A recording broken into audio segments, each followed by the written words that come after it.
We are. It's noon here in Bethesda, Maryland on Tuesday, May 24th. And this is news that you can use from YAA with Zach and Ray. And yes, that's us. We're parked right outside in our used car facility. All right, Pops, here is the deal. We're going to lead today off with some breaking news from our friends over at Toyota. Yeah. Unfortunately, becoming a recurring story at this time. Toyota to suspend more production due to Shanghai shortages. Toyota's global production plan for June stands at about... Is that alliteration? Which one? Shanghai shortages. No, maybe a little bit. At about 850,000 vehicles, a cut of about 100,000 vehicles, updated just 3 hours ago. Toyota Motor Corp is suspending more production due to part shortages caused by the COVID-19 lockdowns in Shanghai. We've seen Toyota continue this year to decline in terms of their expectations for overall output. At the same time, Dad, we have the obvious shortage of new Toyotas here in the United States, and it's not isolated to just Toyota, but this is another reminder that the new car shortage isn't getting fixed anytime soon. Not getting fixed soon, not getting fixed by Toyota, not getting fixed by Ford, not really getting fixed by anybody. A lot of the chips come from China and Shanghai. And with Shanghai under lockdown, it's just having an incredible impact on what's going on globally in the automobile manufacturing business. Driving everyone crazy, drives the dealers crazy, drives the manufacturers crazy. It's driving the consumers crazy. Yep. It's costing consumers millions, if not billions of dollars, that they're overpaying for vehicles, much more so than they would have in the past. And then you add increasing gas prices and interest rates.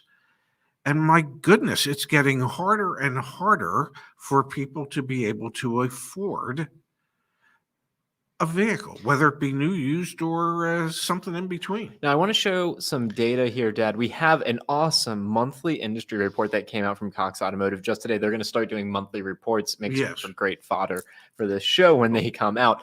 This chart that we're looking at right here, Dad, I want to put into context just how steep of a decline some manufacturers have seen versus others. Yes. So you can see here, we're looking at new vehicle inventory going all the way back to August of 2020. So everyone's new vehicle inventory relative to where they started in August of 2020. Dad, let's go in order here. So the dark line here, the black line, is Chevrolet. Yes. Their inventory level, they were pretty low in September. They've come back up just a little bit. So Chevrolet inventory levels are down about 55% right now relative to where they were August of 2020.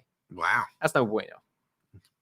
Ford, they're the light blue line. They were at the bottom of the pack in December and January. Yes. January of and last then again year. In June and July of last year. And they've kind of settled in at around, I don't know, about a 60% decline in inventory. Okay. Honda was doing okay. Their inventory levels were pretty good early on in the show. Whoa, we fell off of a cliff. Honda is actually down 80%. Inventory levels at Honda are down 80% from August of 2020, Dad. Honda is currently in last place. Worst place. Worst place. Yes, they are in worst place. You'd think by now, doing a damn live show, I know how to freaking talk. They're in worst place. Wow. But seriously, I mean, that puts in perspective here, right? And if I may, for just a moment. Yeah, of course. There's lots of comments that we see that well, this isn't impacting the Asian brands because, the chips are being manufactured in Asia, and they're going to see to it that, the Asian brands get the chips. What you just showed proves that's not necessarily the case. Because last time I checked, Honda was an Asian brand. And let's continue to look through the pattern here, because you're going to see there's one brand. Yeah. It's this line up here. Yeah. One brand that's doing okay in terms of inventory. Yeah. Not great, but doing okay. Let's keep going through. Okay. Hyundai. Yeah. Hyundai's this red line. Yeah. So they started off poorly. They were doing okay. Okay. To be clear here, you can see when everyone's inventory fell off of a cliff. Yeah, It was April of last year. It was a year ago. Yes. Inventory levels just started to plummet a year ago. Red line, we're following the red line. They're up a little bit right now. Hyundai's inventory levels are down about, that looks like about 55%. Yes. Since August of 2020. And we know between Hyundai and Kia, they're running about 10 or 11 days national supply of cars. Yeah, might even be lower. Yeah, somewhere around 10 days. Yes. Supply. We got our friend, the brown line. Jeep. Yeah. Jeep inventory levels were up, doing pretty good last year. Then they came down. Look where Jeep has kind of steady eddied down. About a 20% decline in inventory levels from August last year. That's not even in the same stratosphere as their peers. Everyone else has seen over a 50% decline in inventory levels with the exception of Jeep. Yeah. Why is that? Honestly, we're supposed to have the answers. I don't know. Yeah. Did Stellantis magically navigate the chip shortage better than everyone else? Is that what this tells us? Well, do we have to give them flowers? Is that essentially what this is? Well, but that's only their Jeep brand. I know, but we've seen like with Ram, for example, they've also been able to do heavy discounts relative to peers. Yeah. That's, I mean, I really have. You haven't seen this. This is shocking. Honestly. I hate to use this word, but I am flummoxed. Better going to go with flabbergasted. As well. Let's keep running through just to paint the picture here. Nissan is in second to last place. Yes. Second to worst place. Inventory levels at Nissan are down about 65-70%. Wow. Subaru inventory levels are down about 60%. They're that pink line. Subaru inventory levels back in November, December, January, February, March of last year were up about 150% relative to where they were in August. Times have changed. And they have taken a precipitous. Toyota inventory levels are down about 55%, 50%. Yes. So you see Toyota is actually doing relatively well compared to their peers, but they continue to Well, they're in second place in essence. And they just had to cut 100,000 units. Yep. And then we've got Volkswagen, which is kind of in the middle of the pack, down about 55%. Kind of been that way for a while now. So what does this paint you were mentioning we see comments all the time. The chip shortage shouldn't be so bad for Toyota or Mazda or Hyundai or Kia. Or what the Asian brands. But so what is that picture? What does that picture paint for you? It's bad for everybody. Is somehow Stellantis has figured out a way to, at least at the moment, they have figured out a way to navigate the chip shortage better than the other manufacturers. And everything we're seeing indicates that there doesn't seem to be any great change in what we should expect in the future as far as seeing more and more chips being available. I can't wait for David Chow to get back from Europe, so that we can have a conversation with him to figure out where we are in the supply chain and chip manufacturing world, and how that's going to further impact automobiles. What do you make of this comment, Pops, from Dr. Wisdom? This isn't a graph of manufacturers' inability to make vehicles. It's a graph of the most desirable vehicles. The lower the line, the more popular. So obviously that's one way to look at it. Hondas would be the most popular. Jeeps would be the least popular. But it's not. That's not the case, because Honda isn't the most popular, and Honda hasn't been the most popular. Toyota is the most popular. Yeah. Okay. Honda has been running a distant, as far as the Asian brands are concerned, probably a distant second to Toyota for years and years and years. So I think there might be some validity to the popularity thing, but I don't think that's it. I don't think that's what that graph shows. And truth be told, Jeep has always been popular. Jeep is such a niche brand with such a strong following, a cult-like following of Jeep owners.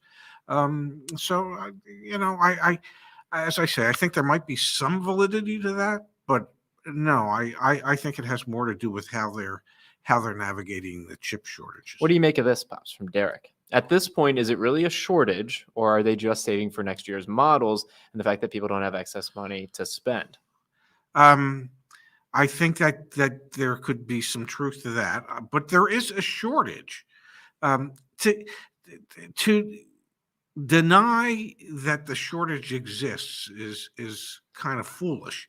But we have seen order banks for the F-150 closed for this model year. We've seen Honda close Well, order banks for this model year. yes, We've seen, because you know, but in some cases they're closing for the model year because they know that they can't produce the requisite number of vehicles to take care of all the orders that have already been placed. Um, but the shortage itself exists, and it exists because most of your legacy manufacturers have not adjusted the type of chips that they need for their vehicles. They are still using the older, less profitable to produce chips. Yep. And so that the chip manufacturers, um, when they're kind of handcuffed with how many chips they can produce, they want to produce the higher profit course, yeah. chips. So that cuts the amount of chips that can be produced for legacy manufacturers. So part of it is that the legacy manufacturers need to upgrade their game as far as to what kind of chips that they need for their vehicles, so that it would become easier for them to get their hands on those chips. And it's interesting because we see it this time. We were looking at the data just the other day for the age of the U.S. fleet, and it broke out how many vehicles are on the road and how many are EVs and how many are ICE vehicles. EVs make such a small portion, but we know they have the more advanced chips typically, and more advanced Which features. is what allows them to continue to build more EVs. Yeah. I mean, one of the comments we see often is, well, there doesn't seem to be any chip shortages for EVs. Well, A, that's not true. There are some chip shortages for EVs. But B, the EV manufacturers are using the newest generation of chips, not the older. Way more stuff. profitable for everyone Yes. involved. And so that's why they can get their hands on those chips. So part of it is everybody, whether it be the automobile manufacturers or the chip manufacturers, since they all are forced to look at limited production, they want to produce what's going to make them the most profit. So for the chip manufacturers, it's not the older style chips that the legacy automobile manufacturers need. And the automobile manufacturers want to take those chips and throw them into their most expensive vehicles to increase their profits. Lots of comments here coming through in the chat, Pops. Let's jump into some of this a little bit. We've got from Fuzzy Gray Toad. What if overall demand is down and the shortage is just hiding it? I think this is like a very timely and pointed on point comment right here.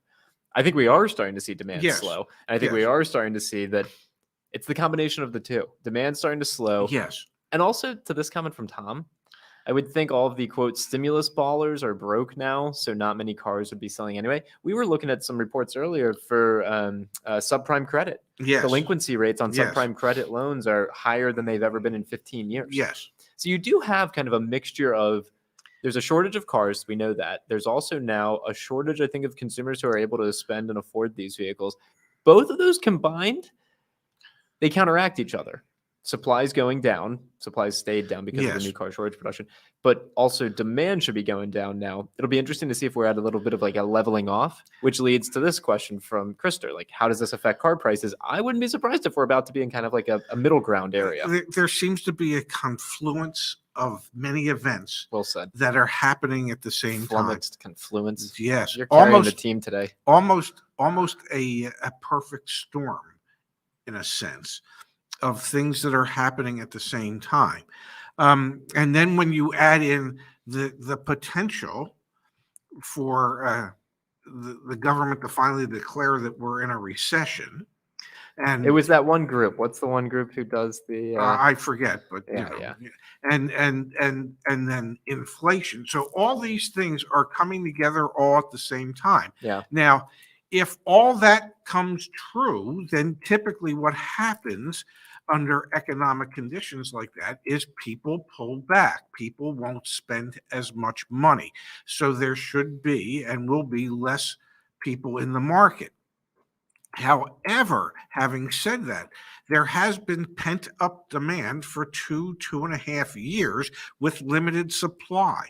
So even with things leveling off, my suspicion is there'll still be enough people in the market to carry forward and keep sales relatively steady. There's also, and I think, let me see if I can find it really quickly here, Pops. We've also got demand not only from retail consumers. Yeah, here you go. So here's let me share my screen. Channel sales. Yes. So where sales have happened in automotive, we've got April of last year versus April of this year. Yes. Commercial sales are up 15% year over year. Wow. So retail in general in automotive is down 21%. Government sales are down 4%. Rental sales are down 3%. D&M, what's D&M stand for? I don't know. I don't know what D&M stands for. Yeah, but it's a small amount anyway. It's a very small amount. It's down 45%. Yeah. I'd be really interested to know what D&M stands for. But commercial sales data are up 15%. Yes. So I think there's validity in what you're saying. If the retail customer goes away, there's probably we know there's other customers. Rental Yes. car companies, fleet sales to governments. Rental car companies sales. are so overpaying for the pre-owned cars that they're buying to put into their rental fleets that they would gladly stop doing that and purchase whatever new vehicles they could get their hands on if customers are suddenly out of that market. Yep. All right, let's take a quick peek, Dad. I saw there was a comment about EVs and we mentioned newer chips. I just want to pull up, this is some Boston Consulting Group research, just to kind of help people understand here what's going on, why there's more of an interest in building newer cars with more advanced functionality versus older cars. Okay. This is from Boston Consulting Group. The average semiconductor cost per vehicle manufactured. A non-adapt, what is ADAS? I forget what ADAS stands for. Let's check. Now let's get it right. ADAS car. Advanced Driver Assistance Systems. Yes. Thank you. I didn't want to get that wrong. Yes. And battery electric vehicles, what BEV stands for. Yeah. So for a non-Advanced Driver Assistance Systems vehicle, Yes. it costs $535 in chips. Yes. Okay. Yes. That's for an ICE vehicle. Yes. For a vehicle that's an advanced driving assist system. Thank you. Yes. And non-EV. Yes. It's $765 in chip expenses. Okay. Now we get into a battery electric vehicle or a plug-in hybrid electric vehicle with the advanced driving assist systems. You're good, man. Yeah. You get up to $1,090 in chip expenses. So that's double what it is in an ICE vehicle that doesn't have that technology. And you can see down here, just in the past 5 years, the average expense for semiconductors has gone up 49, call it 50%. Okay, I'll call it 50%. So newer cars are more profitable for the chip manufacturers, period. Yes. Automakers are finding ways to pass these expenses on to the consumer because they're interested in these. They're interested in the advanced driver assistance systems, and they're interested in the alternative powertrains. All that leads to those higher new car prices, and quite frankly, a lot of the pressure on the older used cars that are not so expensive but are becoming more expensive because, well, everything's going up. Yes. Really, what a time to be alive. Okay, we've got here from J4. Well, it beats the alternative. It does indeed. Yes. I have never once heard anybody say, "What a great time to be dead." Yeah, you're right. That was good. Yeah, I could not have picked a better time to die. No, I don't think so. Hell, the car you just got, honestly, it's missing features because they didn't have chips. Yeah. Yes. Here from J4. Yeah. I got in on the Bronco pre-order. After 6 months, I got out. There was no way to be sure my order wasn't going to be filled like many up to now, so it looks like I'll be looking at a Jeep instead. There you have it. And you'll probably get a better deal. Not probably. We'll get a better deal because you're not going to have to pay over MSRP to get a Jeep. You'll be able to get a discount on a Jeep. Yeah, you absolutely will. Yeah. We're seeing it. You're going to save yourself thousands. And if we ever do a travel channel, we'll be more than happy to help you with your vacation plans with the thousands that you saved. Yeah, 100%. We should think about that. We really should. Yeah. All right, we've got here Pops Melissa. Hey, Melissa. Listening makes me love the fact that I purchased my RAV4 Prime last June. Yeah, those things are, kudos to you. And clock keeps ticking, waiting for my daughter's 2022 Honda Civic hatchback, projected delivery end of last month. Well, there you have it. Now, what's the new projected delivery? Yeah, whenever they get the damn thing. We'd be super interested to hear that. Reginald let us know that his salesman contacted him and said that his brand new Subaru Solterra that he ordered now will have a $3,000 markup and will arrive at the port on the 29th of this month. Consumers just can't catch a break. Is that a dealer a markup? And if it is, that's negotiable. 100% negotiable. We had the Yes. great success story just the Yes. other day from Matt Yes. Grabowski. Yes. Please try your best to negotiate. Not the great Lebowski, but Matt Grabowski. Matt Grabowski, yes. Let's take a quick look here at Perdare's question. Record sales over the last 2 years have led to record high debt to income lending and subprime auto loans, leading to record repos. Does this mean the best time to buy a Toyota will be in the fall? So let's try and do the little crystal ball thing. We're notoriously bad at this. Yeah. But what do you think? When is the time to be looking at some of these Asian import brands that have very low supply right now? Is it just wait a few more months, let the recession get a little worse? Should you go get on the list right now? You know, what should you do? I love asking you these questions. Can I be honest? Yeah, please. Who the hell knows? I mean, you would think if we enter a recession, and people stop buying, but we just discussed a few minutes ago why we think there's enough pent up demand that even Especially during recessionary demand, times, that we won't see a major decline in the number of people in the market to buy a car. So I don't know it. I until the chip issue really gets handled. Which, And- to be clear, people said last year it's going to be handled this year. Yeah, People this year are going to say it's going to be handled this year. And It's people not. people this year are already saying, we could be looking at late 2023 into 2024. Some people are starting to talk about 2025. Yeah. So if that's the case, it might happen in fall, just not this fall. Yeah, it might be fall of 2025. Or fall of 2023, or maybe fall of 2024.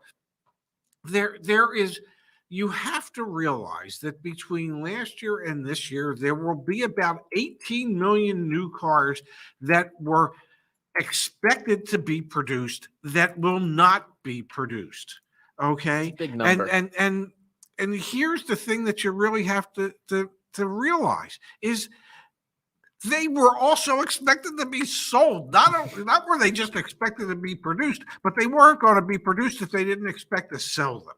Okay. Yeah. So that's 18 million cars that didn't get sold. That there were people that were going to buy them. Those people still exist.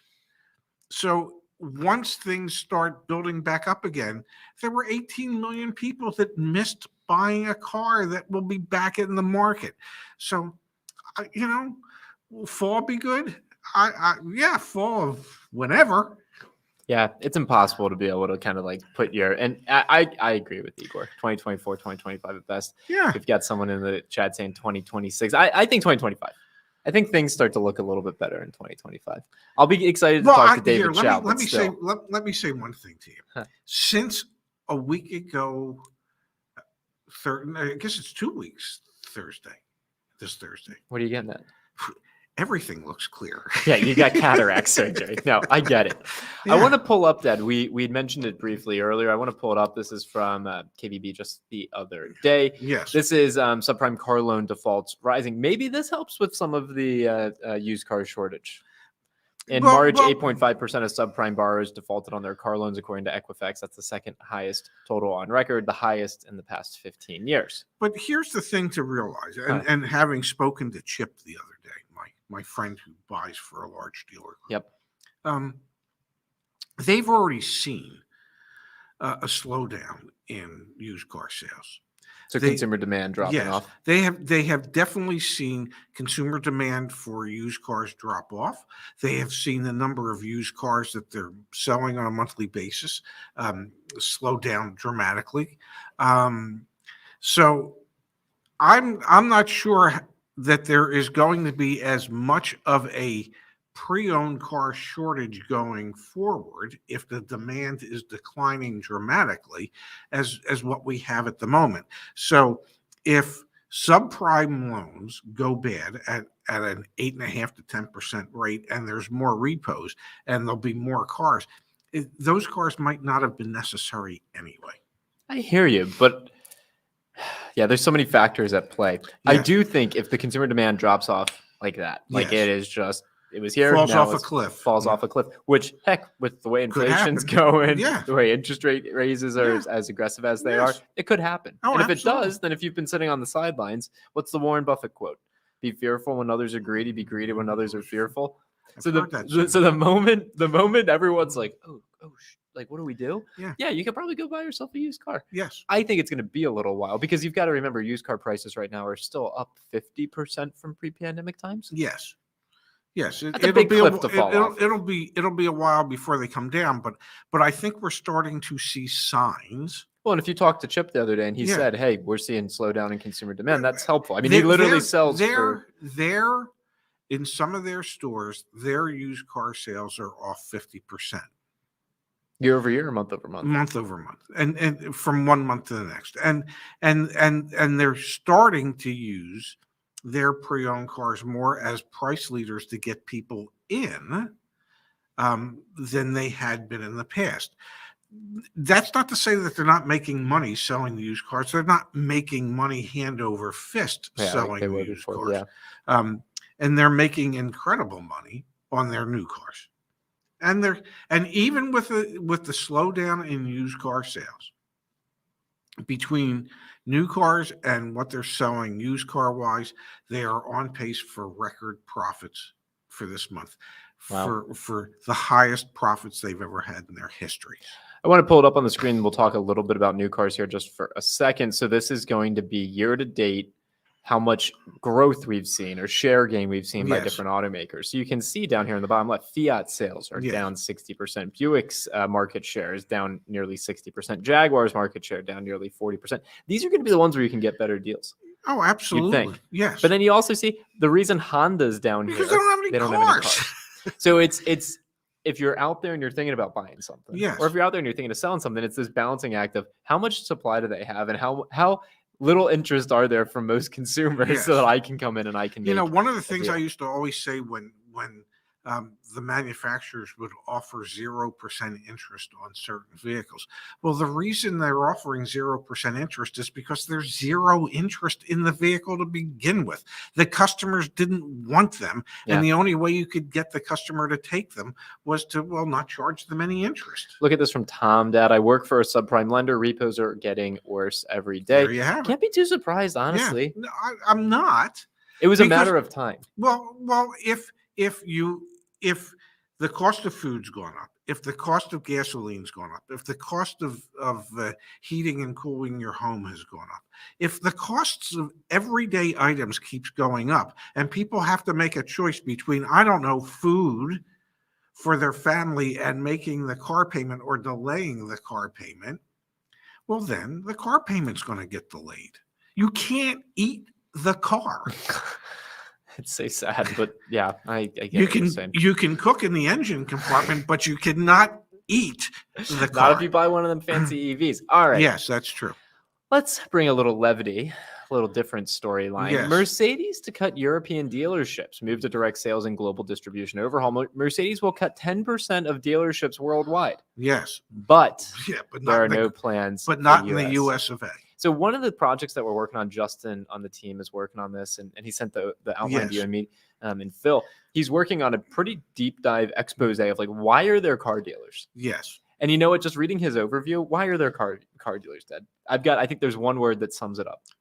Because it's easier for the manufacturer. I think that's the cop-out answer. Why are they still here? Okay. Lobbying. Oh, well, yeah, that's a huge part of it. Yeah. We're going to work on that piece. We'll have it out probably in a couple of weeks. Yes. They lobby so hard to exist. Whether it's easier for the manufacturers or not, at this point, they lobby so hard to maintain their existence. Mercedes-Benz. Yes. Everywhere except for in the United States, where there's a large lobbying influence. Yes. Mercedes-Benz is cutting down and consolidating the number of dealers they have in a push to sell more direct-to-consumer. Now, the second automaker who has made, I'll say, headlines by saying, hey, we're going to go more direct-to-consumer, Ford Model E being the other. I found this to be pretty interesting that Mercedes-Benz is starting to shine a light. Hey, this is the direction that we're going.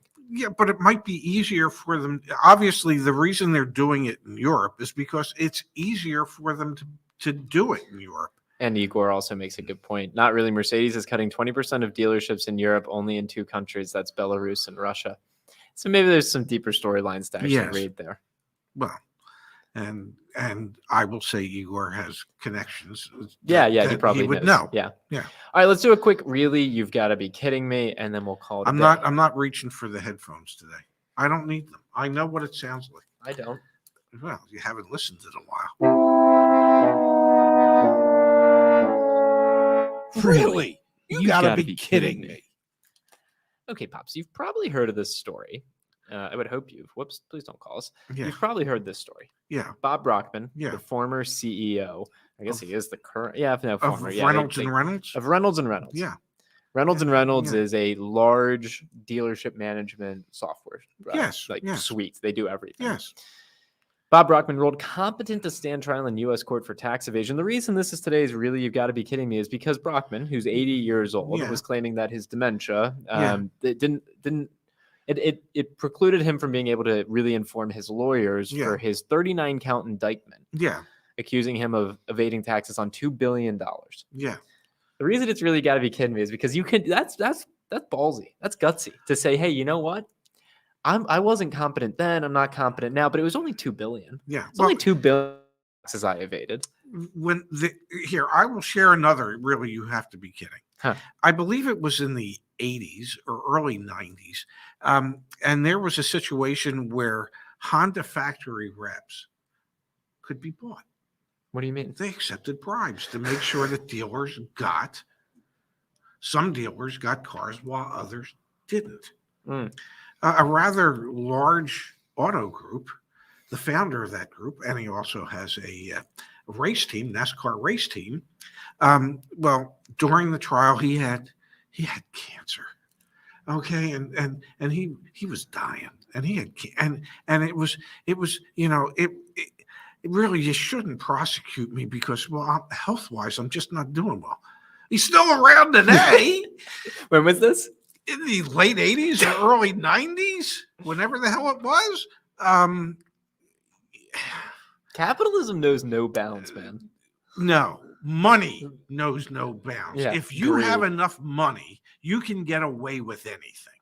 Yeah. Okay. We're gonna play the cancer card.